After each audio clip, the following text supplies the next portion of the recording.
But we are going to start with some actual breaking news tonight. Some actual breaking news on a story that up until this point we have really not been covering.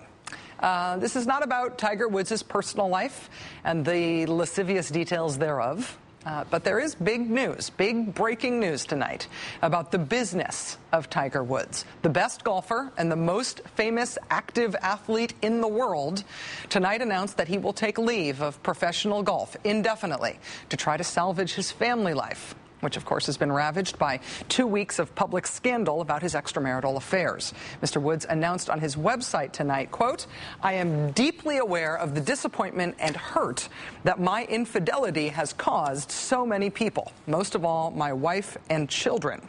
After much soul searching, I have decided to take an indefinite break from professional golf. I need to focus my attention on being a better husband, father, and person." It has been 2 weeks since Mr. Woods' mysterious solo car accident outside his Florida home, and those 2 weeks have been filled hour to hour with rather astonishingly lurid details of his extracurricular sexual pursuits.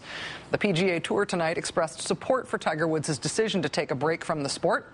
How long he will be gone from competition remains to be seen, but his absence will be big news. Big business news, as several industries which have relied on his star power bear the brunt of his actions, of the gossip those actions have generated, and now by his decision to step away from the sport that he transformed. Joining us now is sports and gambling columnist for the Philadelphia Inquirer, former producer at ESPN, and the executive producer of this show, my friend Bill Wolf. Bill, thank you. My pleasure. Am I allowed to call you a sports and gambling columnist? Well, you are what you are. I recommend sports. I don't recommend gambling. That's what the column's about. Fair enough. But that is a part of the business of sports. But let me confront you with this. AP tonight. This will be the second straight season the PGA Tour begins without its #1 player, although this, of course, is different. A year ago, Tiger Woods was out of golf for 8 months while recovering from reconstructive knee surgery. And during that time, U.S. television ratings dropped 50%. Yep. For golf in his absence. Yep. Now it's going to happen all over again. Yep. Is it ever going to come back? Yep. Okay. But for the moment, you have the problem of the TV ratings. Then think about the problem of the golf tournaments. Golf tournaments generate economy in the places where they're held, San Diego or Hawaii or Florida or wherever they might be this spring. They start in warm weather places. So he will miss tournaments in Hawaii, in California, potentially Arizona, and potentially Florida. The ticket sales will be down, the merchandise sales, the food. I mean, this is money changing hands in local markets that now won't. And there's more. Tiger Woods is an industry. It's not just companies that advertise around him, like Gillette razors advertises around him, and Gatorade makes products about him, and Tag Heuer watches. Think about Nike. Nike launched its golf line because Tiger Woods existed. It's all about Tiger Woods.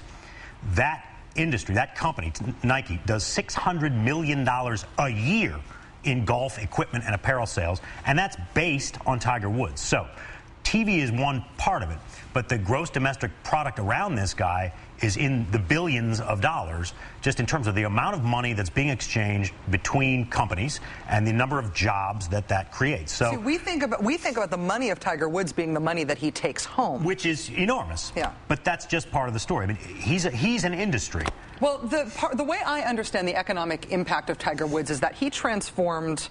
He and I are roughly the same age. He's a little bit younger than I am, I think. And I remember when he sort of broke onto the scene, I remember him being on the cover of Sports Illustrated as Sportsman of the Year when he was like, what, 20 years old? 21, yeah. And for me, it seemed like the economic impact he was going to have is that all of a sudden golf felt like a sport that wasn't just for country club white guys. Yep. He personally broke the sport open, and over the course of the past 15 years, he has made it one that involves a lot of younger people and is seen as being a much more diverse, accessible sport. Can that, which has an enormous economic impact, can that be undone? I think that it can. I mean, consider the recent precedent of Alex Rodriguez, who's a different guy and has different impact, but was similarly shamed. Here was a guy who was exposed for having done performance-enhancing drugs and lying about it publicly and shamelessly, right? He also had affairs on his wife, who had his children, very publicly on the cover of the tabloids, here and there with this or that woman who wasn't his wife.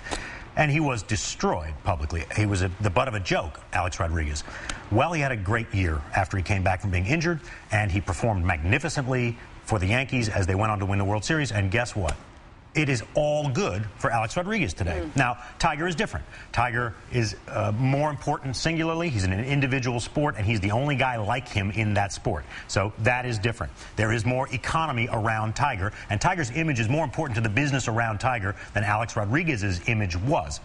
But Alex Rodriguez, Kobe Bryant, various other big, famous, and really successful athletes have all recovered from reputation damage by performing again. If Tiger Woods plays golf again, and he will, and succeeds again, which I think remains to be seen, I think all will be forgiven, and a lot of what made him a great sales icon, which is really mainly his excellence, more than his image, it's his excellence, will return and will be restored. But for the moment, it's all in doubt. So you think that the economic and really sort of socially transformative juggernaut in sports of Tiger Woods was not about his perceived character, but really was about his ability? Well, I think it was about, to some degree, it was his character. We all projected this wholesomeness on him, and he played this wholesome game. I think to a large degree it has been that he's African American and young and athletic in a sport which you don't associate with any of those things. So what made him so iconic was how different he was from everybody else who had played the game, and also that he played it at this unprecedentedly brilliant level. So I think of those three things: his brilliant play, his distinguishing physical characteristics, right, and his image. I think image was the least important of them, actually. How long do you think he'll be out?